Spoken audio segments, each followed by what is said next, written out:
केदारनाथ को जागृत महादेव क्यों कहते हैं? एक बार एक शिव भक्त अपने गांव से केदारनाथ धाम की यात्रा पर निकला। पहले यातायात की सुविधाएं तो थी नहीं, वह पैदल ही निकल पड़ा। रास्ते में जो भी मिलता केदारनाथ का मार्ग पूछता जाता, मन में भगवान शिव का ध्यान करता। चलते चलते उसको महीनों बीत गए। आखिरकार एक दिन वह केदार धाम में पहुंच ही गया। मगर केदारनाथ मंदिर के द्वार पर 6 महीने खुलते हैं और 6 महीने बंद रहते हैं, यह जानकर वह बहुत दुखी हुआ और वह उसी समय पहुंचा था जब मंदिर के द्वार बंद हो रहे थे। पंडित जी को उसने बताया कि वह बहुत दूर से महीनों की यात्रा करके आया है। पंडित जी से प्रार्थना की कि कृपा करके दरवाजे खोलकर प्रभु के दर्शन करवा दीजिए, लेकिन वहां का तो नियम, एक बार बंद तो बंद, नियम तो नियम होता है। वह बहुत रोया, बार बार भगवान शिव को याद किया कि प्रभु बस एक बार दर्शन करा दो। वह प्रार्थना कर ही रहा था सभी से, लेकिन किसी ने भी नहीं सुनी। पंडित जी बोले, अब यहाँ 6 महीने बाद आना। 6 महीने बाद यहाँ के दरवाजे खुलेंगे। यहाँ 6 महीने बर्फ और ठंड पड़ती है और सभी जन यहाँ से चले गए हैं। वह वहीं पर रोता रहा। रोते रोते रात हो गई, लेकिन उसे विश्वास था अपने शिव पर कि वो जरूर कृपा करेंगे। उसे बहुत भूख और प्यास भी लग रही थी। उसने किसी की आने की आहट सुनी। देखा एक सन्यासी बाबा उसकी ओर आ रहे हैं। वह सन्यासी बाबा उसके पास आए और पास में बैठ गए। पूछे, बेटा तुम कहाँ से आए हो? उसने सारा हाल सुना दिया।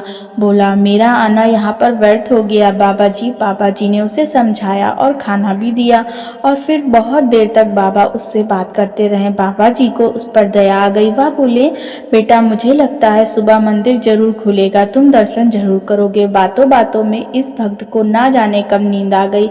सूर्य के मध्यम प्रकाश के साथ भक्त की आंख खुली। उसने इधर उधर देखा तो बाबा कहीं नहीं थे। इससे पहले कि वह कुछ समझ पाता, उसने देखा पंडित जी आ रहे हैं अपनी पूरी मंडली के साथ।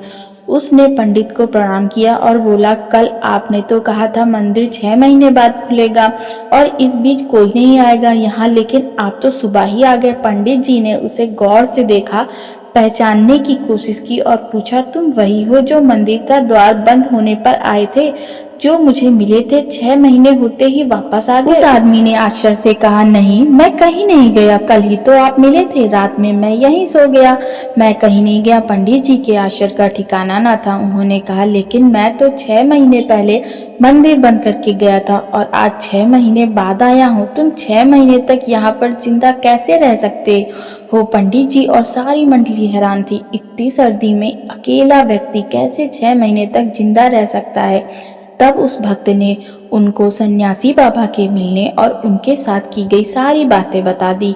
सन्यासी आया था, लंबा था, बड़ी बड़ी जटाएं, एक हाथ में त्रिशूल, एक हाथ में डमरू लिए मृगशाला पहने हुआ था। पंडित जी और सब लोग उसके चरणों में गिर गए। बोले, हमने तो जिंदगी लगा दी किंतु प्रभु के दर्शन ना पा सके।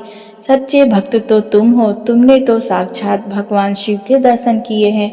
उन्होंने ही अपनी योग माया से तुम्हारे 6 महीने को एक रात में परिवर्तित कर दिया, कालखंड को छोटा कर दिया। यह सब तुम्हारे मन, तुम्हारी श्रद्धा और विश्वास के कारण हुआ है।